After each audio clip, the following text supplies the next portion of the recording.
ರಾಜ್ಯದಲ್ಲಿ ಎರಡನೇ ಅಂತಾರಾಷ್ಟ್ರೀಯ ವಿಮಾನ ನಿಲ್ದಾಣ ನಿರ್ಮಾಣ ವಿಚಾರ ರಾಜಕೀಯ ಸ್ವರೂಪ ಪಡೆದುಕೊಂಡಿದೆ. ಬೆಂಗಳೂರಿನ ಕನಕಪುರ, ನೆಲಮಂಗಲ ಅಥವಾ ಕುಣಿಗಲ್ ಭಾಗದಲ್ಲಿ ಅಂತಾರಾಷ್ಟ್ರೀಯ ವಿಮಾನ ನಿಲ್ದಾಣವನ್ನು ನಿರ್ಮಿಸಲಾಗುತ್ತೆ ಅನ್ನೋ ಮಾತುಗಳು ಕೇಳಿ ಬರ್ತಿರೋ ಬೆನ್ನಲ್ಲೇ ಹಲವು ಅಪಸ್ವರಗಳು ಎದ್ದಿವೆ.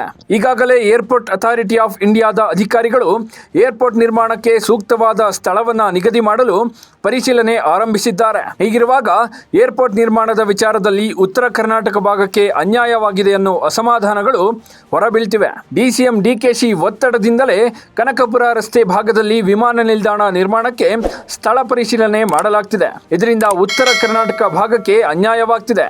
ಹಾಗಾಗಿ ಈ ಮೂರು ಸ್ಥಳಗಳನ್ನು ಬಿಟ್ಟು ಶಿರಾ ಭಾಗದಲ್ಲಿ ಅಂತಾರಾಷ್ಟ್ರೀಯ ವಿಮಾನ ನಿಲ್ದಾಣವನ್ನು ಸ್ಥಾಪಿಸಬೇಕೆಂಬ ಒತ್ತಾಯಗಳು ಕೇಳಿಬರ್ತಿವೆ. ಇದೇ ವಿಚಾರವಾಗಿ ಪಕ್ಷಾತೀತವಾಗಿ ಟಿ.ಬಿ. ಜಯಚಂದ್ರ ನೇತೃತ್ವದಲ್ಲಿ 30ಕ್ಕೂ ಹೆಚ್ಚು ಶಾಸಕರು ಸಿಎಂ ಸಿದ್ದರಾಮಯ್ಯಗೆ ಪತ್ರ ಬರೆದಿದ್ದಾರೆ.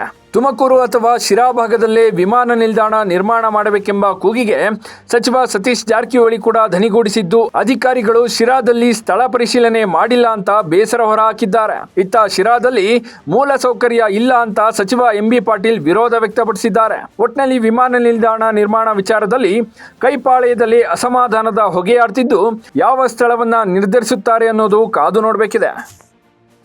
ಲೇಟೆಸ್ಟ್ ಹಾಗೂ ಇಂಟ್ರೆಸ್ಟಿಂಗ್ ಸುದ್ದಿಗಳಿಗಾಗಿ ಬಾಸ್ ಟಿವಿ ಕನ್ನಡ ಚಾನೆಲ್ನ ಸಬ್ಸ್ಕ್ರೈಬ್ ಮಾಡಿ. ಹಾಗೆಯೇ ಬೆಲ್ ಐಕಾನ್ ಪ್ರೆಸ್ ಮಾಡಿ. ಇದರ ಜೊತೆಗೆ ಫೇಸ್ಬುಕ್, ಇನ್ಸ್ಟಾಗ್ರಾಮ್, ಎಕ್ಸ್ನಲ್ಲೂ ಮಿಸ್ ಮಾಡದೆ ಫಾಲೋ ಮಾಡಿ.